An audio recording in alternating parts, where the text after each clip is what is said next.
A warm welcome to all our UNISA students. My name is Melita Bojo. I'm the student counselor based in UNISA Bloemfontein Regional Service Center. A warm welcome to this workshop titled Developing Resilience in Times of Adversity. I hope you are going to enjoy this workshop and sit down and relax, and you're going to learn some few tips on how we can navigate our way around difficult times.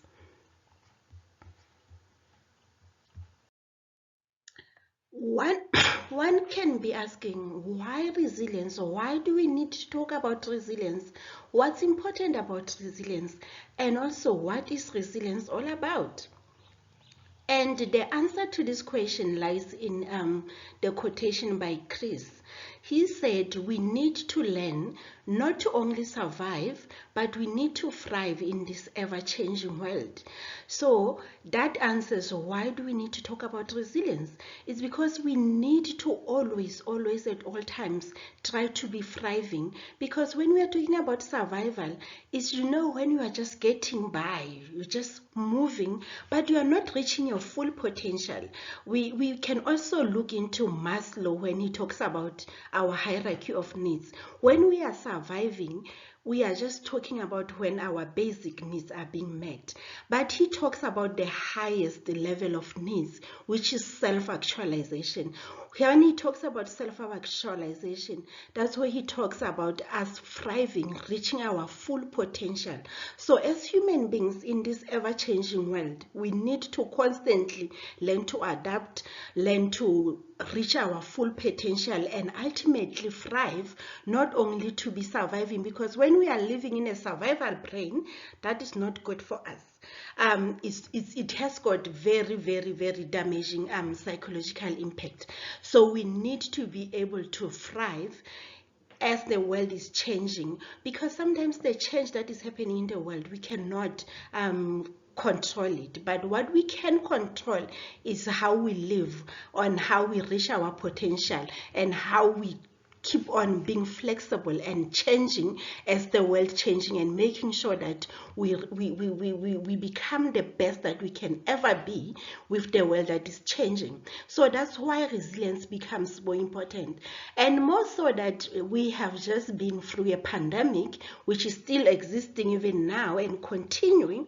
We are now going into the third wave of this pandemic.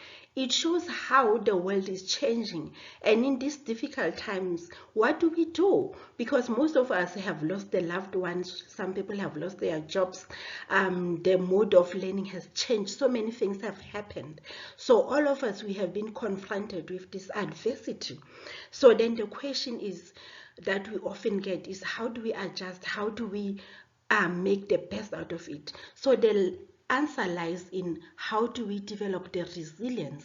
And the reason for that is, as human beings, we have that need to constantly reach our full potential, to feel like we are doing the best and we are becoming the best that we can ever be.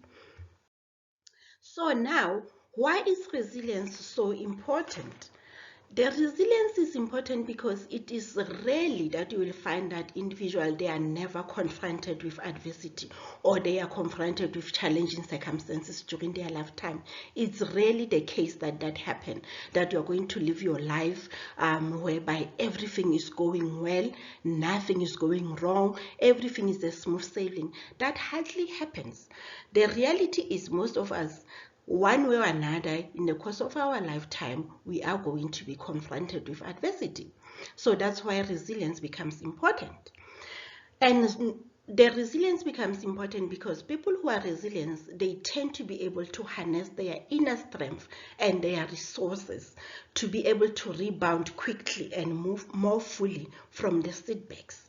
So why the resilience becomes important is because as we become more resilient, we are able to build on the inner strengths. We are able to build on the resources, that when things go difficult, when we encounter adversity, then we can go back to those strengths, and we can go back to those resources, and then we can tap on them, and we can be able to face the challenges, and we can bounce fully. Because remember, what is more important is, when the adversity hits, we can be able to rebound quickly and we can get back to our normal life. And still keeping in mind what Chris said, that we need to be able to thrive. As the world is changing, as the world is giving us the adversity, what is more important is for us to be able to rebound quickly and to get back into our lives, and not let the adversity control us or bring us down, that we can not be able to function fully again. So then now we've spoken about why resilience is important, and we've spoken about why do we need to talk about resilience. Now somebody might be asking, what is resilience then? We have two different definitions there. The one is from Resilience Center and the other one is from Diane Tanner. Let's look first into the first definition. It says it's a human ability to recover quickly from disruptive change and the disruptive change can be anything like the pandemic that we have been facing now. It can be an illness, it can be a misfortune. And what is more important is we found us being overwhelmed, or we found us acting in a very dysfunctional way.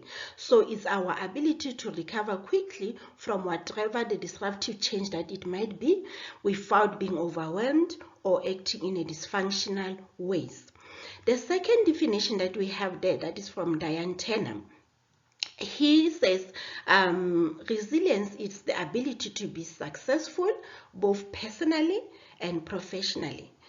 And how do we measure this success? He says we measure this success during a high-pressured, fast-paced, and continuously changing environment. So we are not going to say you are a very resilient person when your success, we measure it during the time when everything, there is less pressure, everything is on a slow lane, and the environment has been the same for the past 10 years, and you have learned to succeed in that kind of environment.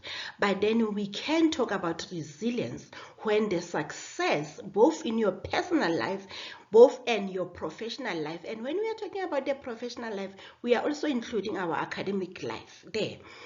Because as the students, we are talking about our personal life, we are also talking about our academic life. And for students at UNISA, some of them might also be working, so we also adding in their professional life. We can also add our family, all of that. And that success should be measured during this high-pressured, fast-paced, and continuously changing environment, which in reality, the world that we live in is constantly changing, and we have to constantly let our creativity comes in, think about new ways of doing things. Like when the pandemic hit last year, whereby the face of higher education had to quickly change, and we have to go online, we have to utilize the resources, and then now we can measure the success of our students, of our universities, onto when the change happened in the environment. How successful were we in making sure that the academic year is still continuing, and we can say our students managed to pass, and we can look into our personal life, how well did we do? So then that is the definition that Diane Tanner gives us, to say we measuring success when we are looking at this high-pressured, fast-paced, and continuously changing environment. And from that definition by Diane Tanner, we can take on a couple of things there. We can look into how we bounce back. We can look into the emotional flexibility. Those are the things that we can measure the success on. Were we able to bounce back? The adversity hit, and what happened afterwards? Were we able to bounce back? That can be a tick. Were we able to be emotionally flexible and to utilize our resources? Were we strengthened by adversity? One of the key elements also of resilience is adversity. It assists us to develop resilience, and we become strengthened by adversity. We can confidently say we can manage, we can be successful in this changing environment. So those are some of the elements that determined the success in this high pressured, fast paced environment that we often find ourselves into. So then now one can be asking, how can we develop resilience? We know now that we need to talk about resilience because we are always confronted with adversity, and we now understand what this resilience is all about. So then now when we look at what Marx spoke about in his article in 2011, he says some people, they are biologically predisposed to being resilient. But what is more important is the psychological factors and environmental factors. They also come into play. So you can be biologically predisposed, but then it doesn't end there. It doesn't mean some people, they have it within them, others they don't have it. So it's a combination of factors: the biological factors, psychological factors, environmental factors.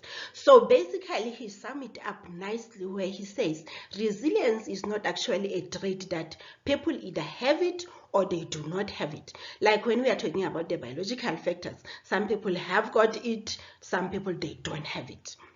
And if you don't have it, you were not born with it, some of the traits you cannot develop them. But when talking about resilience, the good thing is it's not something that we can say other people have it. It's not the skin color when we can say other people are light, other people are dark. Or it's not about the height where people are short, other people are tall. It's something that you can actually develop. And it's all about the thoughts, it's about the beliefs, it's about the attitudes, it's about the behaviors. And all of these things, they are things that can be learned and they are things that can be developed. So it's not a matter of saying, I'm not resilient, I was not born resilient. It's a matter of saying, how do we learn resiliency? How do we work on our resilient level to make sure that we can be able to thrive ultimately and cope with adversity? So how do we develop resilience? We have to look into biological factors, we have to look into psychological factors, and we have to look into environmental factors. And the good thing is something that can be learned and is something that can be developed over time. So then now when we are talking about how we can learn and improve resilience, we have to look into what Andrew and Fon in 2015 talked about, factors that contribute to resilience. So we are quickly going to look at those factors. There are about 6 to 8 factors that contribute to resilience. The first one that they speak about is impulse control. You know, sometimes it happens that we have to go with the flow and allow our desires to just take over and without looking at the reason. But when we are talking about somebody who has got impulse control, it's somebody who doesn't allow their desire to override reason. Or normally, you know, especially this happens when we are in a heated discussions, and then you really want to say whatever that you feel like saying, but then if you can be able to hold back and say, let me reflect, let me think about this before I say something that I'm going to regret later. So that is impulse control. Not, you know, sometimes there are the times where you really wish to tell people the peace of your mind, but then you have to ask yourself, will it be the good thing to do? Will it be the right thing to do? Will it enhance the relationship, or is something that is going to destroy the relationship? Will it be something that is going to build the other person, or is something that is going to destroy the other person? And when the answer is no, and just the mere fact that you are able to just hold back, move out of the situation and reflect, that means you are the person who shows high level of impulse control. And the second level or the second factor that influences resilience is self-efficacy. You know, that belief that I'm good enough and I can make a good contribution into the world. Basically that belief that I'm effective in this world. You know, sometimes it does happen where we have been into a messy situation and you just feel like, yo, I just made a mess out of that one. But then now, we need to be able to say, okay, that was one situation where I made a mess. It doesn't mean that I'm not good enough. It doesn't mean that my whole life is a mess. That was one element. So that self-efficacy, that positive sense, and that view of oneself as being good enough, it also something that contributes towards developing resilience. And the other thing is empathy. We are in this world and we live with others. And sometimes there are situations where we have to be able to read other people emotional and psychological state, and that's where this the saying that you cannot kick the dog when it's already down comes in. How well can you be able to read cues about other people's emotional or psychological states, and after being able to read them, how well can you react? Are you the person that can be able to see that, you know what, one of my colleagues or one of my classmates or one of the people that I have a study group with is not doing well emotionally, or is not in a right psychological state, and you react appropriately? Being able to read those cues and to say, you know what, when somebody's feeling this way, this will be the best way to address the situation at hand, or to assist them, or to act generally, so that you don't make the situation even worse. And the other factor is emotional regulation. The ability to stay calm under pressure. And remember, when adversity hits, we are all agitated. We are all not in a good state of mind. If we take into the example of the COVID, when it happened, all of us, we were anxious because we didn't know much about it. We were all afraid that what happened if it gets, I get it, or what if my close relative or family members get it? What's going to happen tomorrow? What will this happen? We all had all these unanswered questions. So then that's where emotional regulation come in, to say now we are all under pressure emotionally, even economically we are all suffering, even our schoolwork is suffering, everything is suffering. We have this pressure. But then how well can we regulate our emotions, and to not being coming out and then you are lashing out at everybody, you are angry at everybody, you are taking out all your frustration on other people, forgetting that the same people that you are taking out their frustration on them, they are also going through their own frustrations. They are also going through difficult times. So are we able to stand back, like we spoke about impulse control, and not allow that desire to override the reason, and to be able to regulate our emotions, to be able, I normally speak about pressing the pause button. When you feel like, I'm really, really, really frustrated right now, or I'm very, very, very angry right now, I always talk about pressing the stop button, to say, okay, let me press the stop button and take a deep breath and just have a look at the situation, read it, and now think what will be the best way to react, what will be the best course of action. So that is emotional regulation, being able to regulate your own emotions and to say, the way I am feeling right now, I'm not going to be able to get into any meaningful conversation. So I will rather not get into the conversation. I will rather go into my room, and then I will just rather have a me time and calm down. So those are some of the factors that contribute to resilience. Moving forward with the factors that contribute to resilience, is reaching out. Sometimes we often make a mistake of saying people who are strong, they cannot ask for help, or they cannot ask for guidance. And actually that is a wrong way of thinking, because people who are resilient and people who are strong, they are the people who know when is the right time to reach out, When is it that I'm not feeling well and I need to ask for help and I need to ask for guidance? It doesn't show you that it's a sign of weakness, but it's actually a sign of strength to say, you know what, I'm not good enough in this module. I'm a little bit weak in this module. So I know there is another fellow classmate of mine, or there is this other student that I know, or there is this other colleague at work that I know who did so well in this module. Or perhaps he didn't do so well in the module, but in our meetings, in our discussion, he showed that he grasped the concept pretty well. So it's not a sign of weakness to go to that person and say, you know what, I'm doing this particular section of my assignment and I'm stuck here. Can you please take a moment of your time and explain to me this concept, because you seem to be understanding it pretty well. So reaching out and knowing when to ask for help and when to ask for guidance, or even at work to be able to go to your boss or to your colleague and say, you know what, I need a guidance with 1, 2, 3, 4. And also when we are not doing well emotionally, we also need to reach out to other people, be it our family members, be it our colleagues, be it our classmates, to say, you know what, I need help, I need guidance with this. How can I solve this situation? And the other factor that influences resilience is optimism.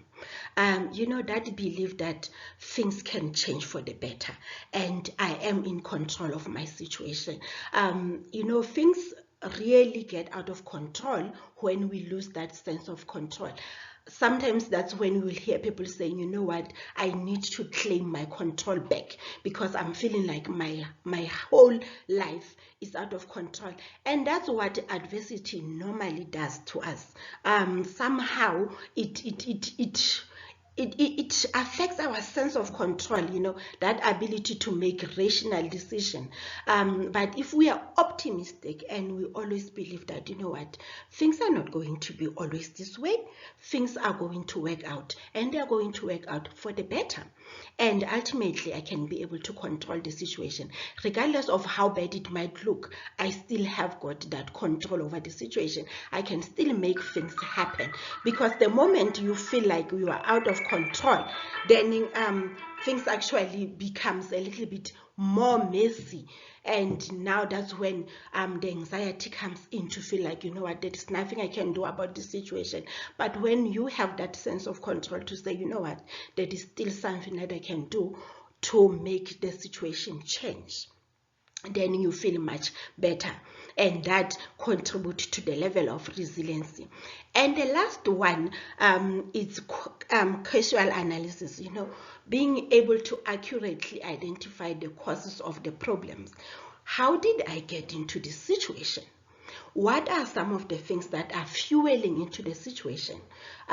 What are the things that are keeping the situation going? You know, when we are talking about the maintaining factors, what are the things that are maintaining this situation that I'm in?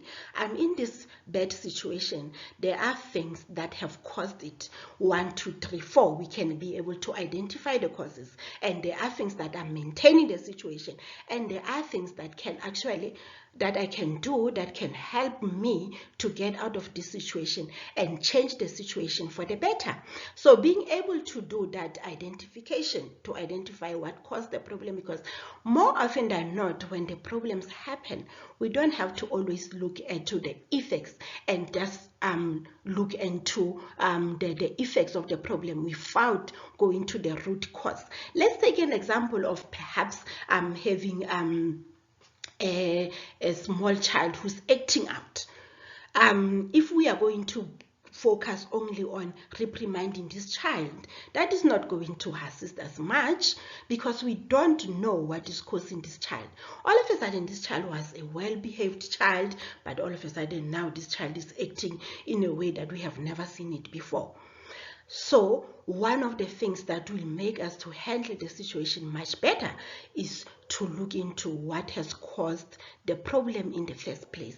And once we address the cause of the problem, perhaps this is the child that struggling at school. So if we go and then we put in some measures to deal with the challenges that this particular child is facing at school, then that behavior that we have been observing in this child will automatically disappear. Why? Because we have actually dealt with the cause of the problem. So that's why it's important to be able to accurately identify what might be causing the problem, because once we have identified the cause and we focus our interventions at the cause, then the effects automatically they will go away. Now, we have spoken at length about what is resilience, why do we need to develop resiliency, and what are some of the factors that actually contributes to this resilience. Now, we are going to have a quick look at some of the tips that we can actually use to develop resilience. And the first one that I want us to look at is forward awareness. What do we mean when we say we're talking about forward awareness? When we're talking about forward awareness, it's our ability to be able to be aware of how you think. Sometimes our thinking itself is what contributes to our difficulties or our challenges. Remember, when we are going through adversity, there are so many things. Like, let's say, for example, we talk about COVID. It happened and we didn't know much about it. So how was our thinking during that time? And there was so much information being distributed, and there were so misconceptions. There were so many things happening. But what is important, what will make us more resilient, is being aware of how we think. And I want us to have a look at three forms of thinking distortions that we sometimes make.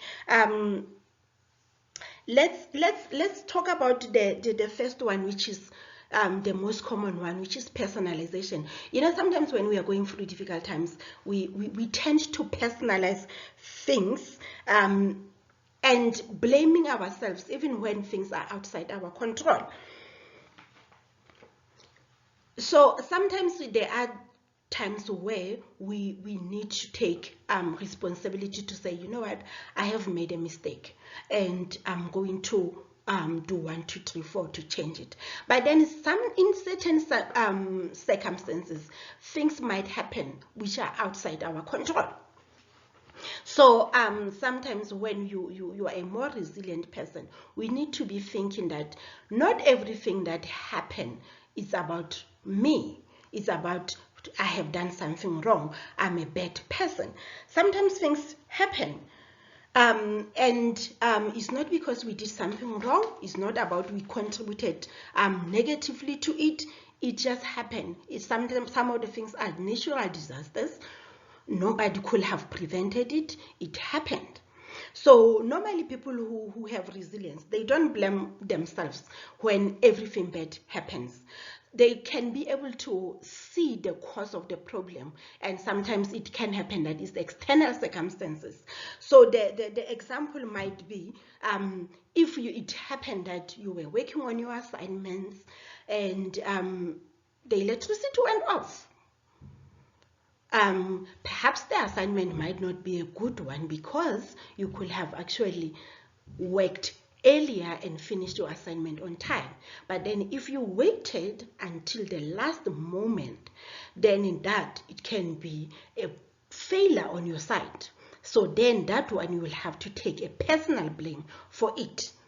But then let's say the same example, let's say now it was your exam and the exam was scheduled for that 2 hours, and then the electricity went off and you had some technical failures, which you had your laptop, you had your phone charged, you have everything, but then somehow the system had a failure.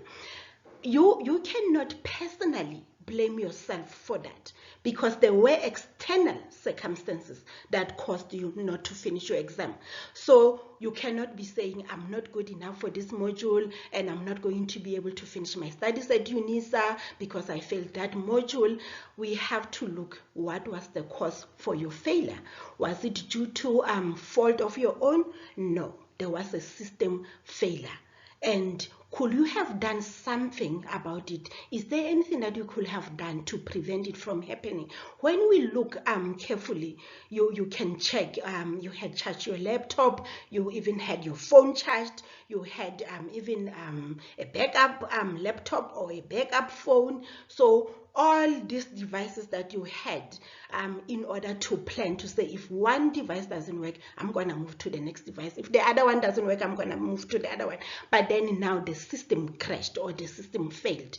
So then now that was not due to your individual incapabilities, but it was something that was externally. And we have to think to say, okay, sometimes things happen that I'm not in control of, and shouldn't be blaming yourself for everything.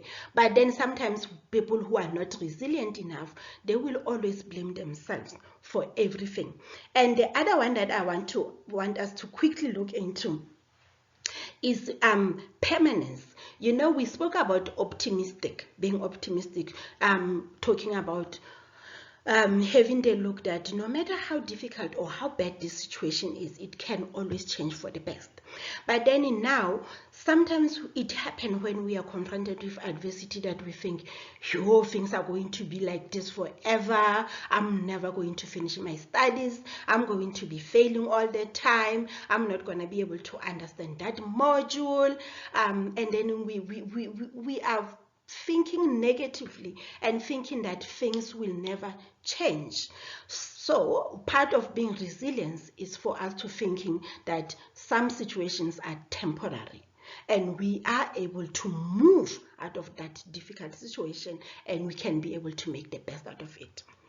So those are the two thought distortions that I wanted us to talk about. Hopefully they make you understand what is it that we talk about when we say thought awareness, being aware of how you think, because that can actually make the situation to actually look worse than it is. Then the other tip that assists in developing resilience is cognitive restructuring. Being able to change the way you think about negative situations and about bad events. You know, sometimes I always make the example like, how do we explain it that we can have two people who are involved in the same difficult situation and ultimately they react negatively? This is where the cognitive restructuring comes in. It's about how you view the situation. Do you view the situation in a negative light, or do we view the situation in a positive light? Because the way you think about the situation actually influences on how you are going to react. Let's make an example of perhaps you want to lose weight. Then it happened, you know, when you start losing weight, then you have that back and forth going on.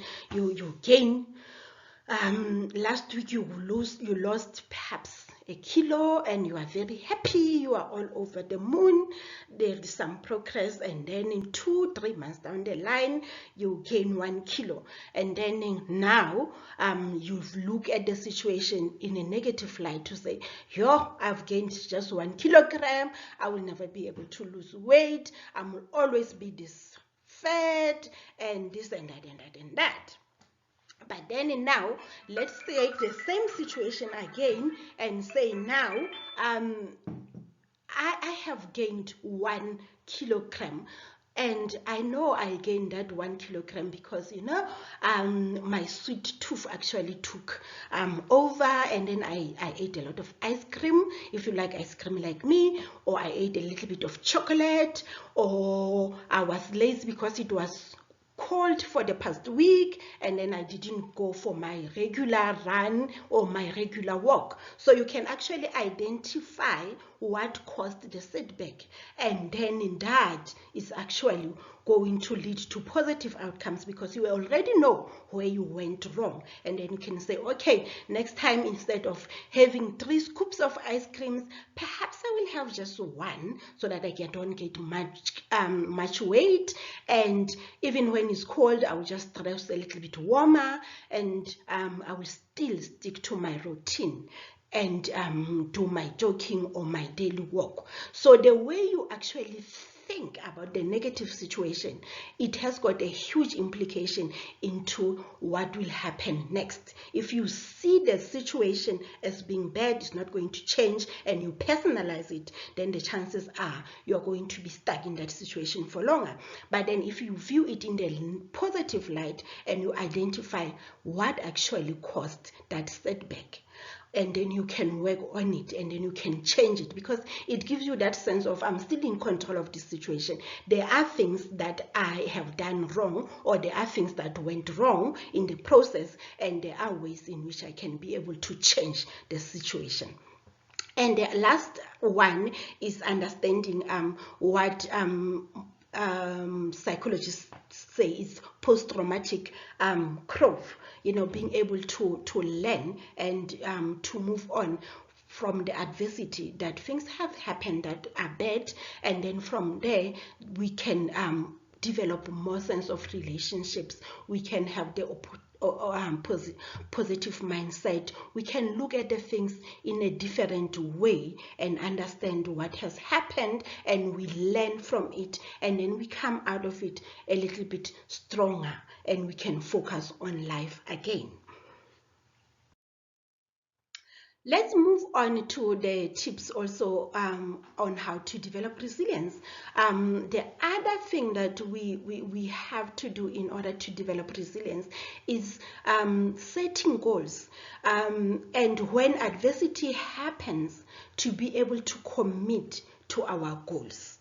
And the commitment to our goals depends on how realistic and how smart our goals are. I'm sure everybody has heard about setting the SMART goals, the goals that are specific. I want to lose 5 kg of weight. It's measurable. How are you going to measure it? Is it something that is attainable? Instead of saying, now I weigh 120 and then I want to weigh 60 within the next 6 months. That is not attainable. That's a little bit too optimistic. But then we have to break it down and then make it a little bit attainable. Because remember, when you are making smaller progress towards achieving your goal, then you are getting that motivation to continue. But if you set the goal that is too big and it's not specific and you cannot measure it, then it's gonna be so difficult to actually attain that goal. And our goals have to also be relevant. Is your goal relevant? Because if you are now working on your studies, perhaps you are doing your BA in psychology, and then you set the goals that are not relevant in any way to your studies, it's going to be difficult for you to commit to them. And our goals always, they have to be time-based. We should be saying within the next 3 years, I want to get my degree, and then you have, that is your long-term goal, and then you have to set the goals that for each and every year, and from there, every year, I'm doing my first year now, these are my goals within this year. But all these goals, they should be building on to that final big goal, which is to get the degree. So for this year, these are my goals, and then to be able to get my goals, which is to pass all my modules, which are maybe 10 modules, and I want to pass them with 80s. You set other small immediate goals to say, every day, every week, this is what I'm going to be doing, so that ultimately at the end of the year, I'm able to achieve that goal. And remember, that goal of getting 80s for this year is building up to that bigger goal, which is to achieve the degree within the next 3 coming years. So we have to set the goals that are smart, because when we set in the goals that are smart and then we are achieving those small progress, then it makes us to feel good, and then we become more resilient, and we can be able to look back and say, you know what, Actually, my first year was very, very hard, but I was able to come out of it, and then I was still able to reach my target, which was to get 80s. Or I might have not gotten 80s, but I got 75, but it was still a good pass. And that makes you more resilient to say, even when your second year is difficult, you can look back into your first year, and then you can learn from those strategies that you used in your first year to say, okay, this is how I'm also going to tackle this year. And then you move forward. So goal setting also assists us in becoming more resilient. The other one is believing in ourselves.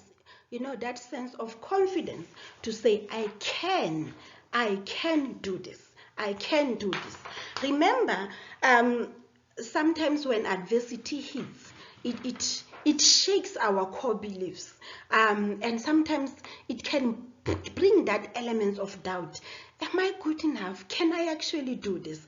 But then if you have the sense of confidence, you have worked hard to build on your sense of confidence. When adversity comes in, it's not going to break you to the point that you feel like, I'm stuck in this situation, I have lost control. You are still going to have that sense of confidence to say, I believe I can do this. And the more we have that sense of believing that I can do it, then that helps us to push regardless of the obstacle, but you still feel like, okay, I can do this, because you have built your sense of confidence, and you have achieved some of your goals that you have built before. Then you have something to refer to say, you know what, I have done it before and I can do it again.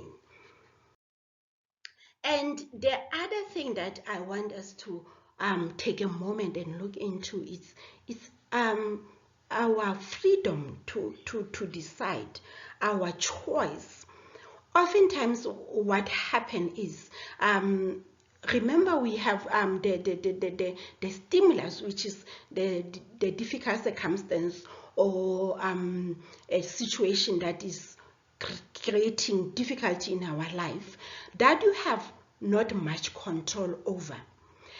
But what you have control over is your choice. You can always decide, this is the situation, and then this is how I'm going to react to it. So that sense of choice, that sense of control, and that also comes into your sense of confidence. How confident are you? If you are more confident, then you are going to feel like, I'm in control of the situation. Yes, I find myself in this difficult situation whereby things have changed, and then I have to adapt to them. And then in order for me to adapt, this will be my course of action. So you always have got the choice.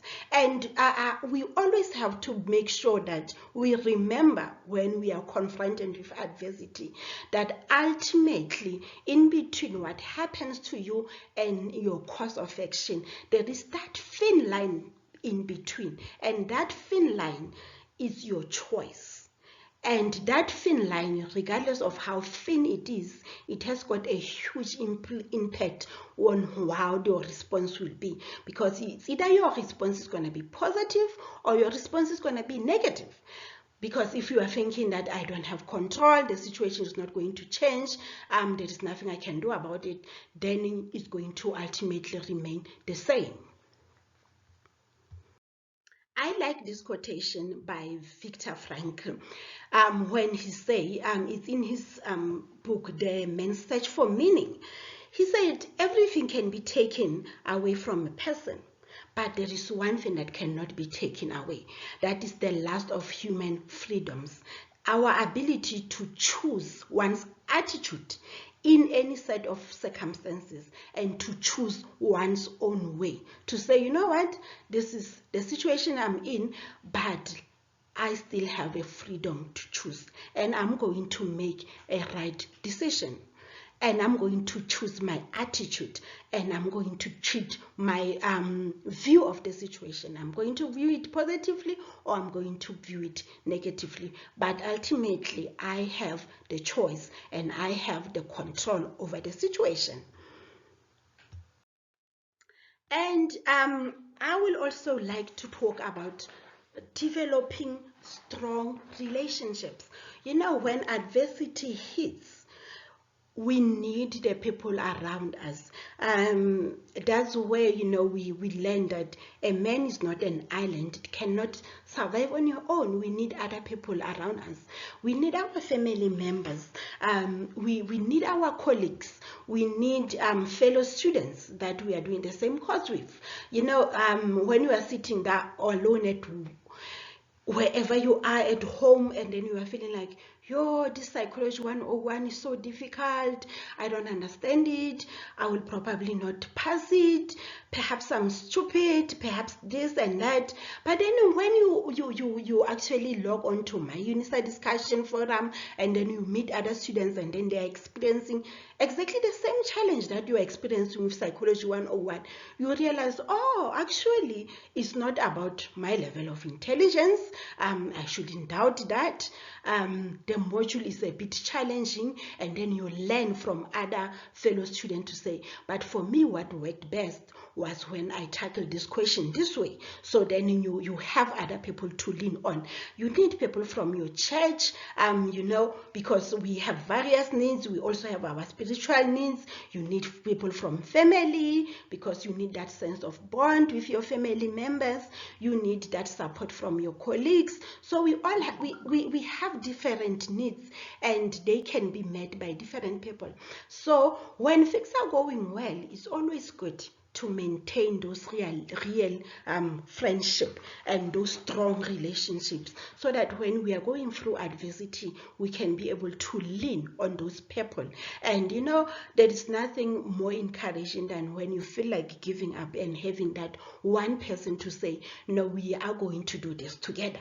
We are going to reach the finish line together. So then that person gives you that little bit of energy to move forward. So there is a need to build our relationships and to be able to go back and tap into that strength. Remember, we spoke about the strengths and the resources. So during adversity, your relationships, they become a resource that you can go back and tap onto, and you can be able to move forward. And I will also like to talk about the last one, which is flexibility. You know, resilient people always understand that things can change. And, you know, even though we spoke about making the goals, setting up your goals, and having the plan, it doesn't mean that your goal should remain stagnant like that. That it's more like it's a Bible. It's not going to change anytime soon. That's how it is, you know. But we have to make our goals in such a way that when the need arises, because remember we spoke about this high pressured, ever-changing world, you have to be able to change your goals and your plan to fit the new demands as they come about. But then if you are the kind of a person that you make your goals and then you cannot be able to change them, they cannot be flexible, then you are going to end up being a prisoner of your own goals or your own plan, because then now it becomes difficult to implement this goal, because now the circumstances have changed. So we need to be able to be flexible to say, okay, I have planned to do 1, 2, 3, 4, 5, but then now things have changed. Okay, how about maybe I do 1, 2, 3, 4, and then I do it differently.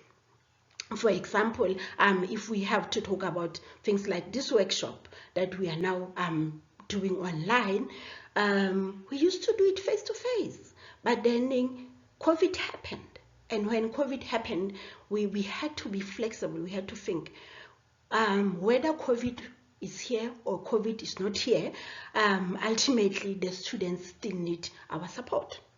So what do we do?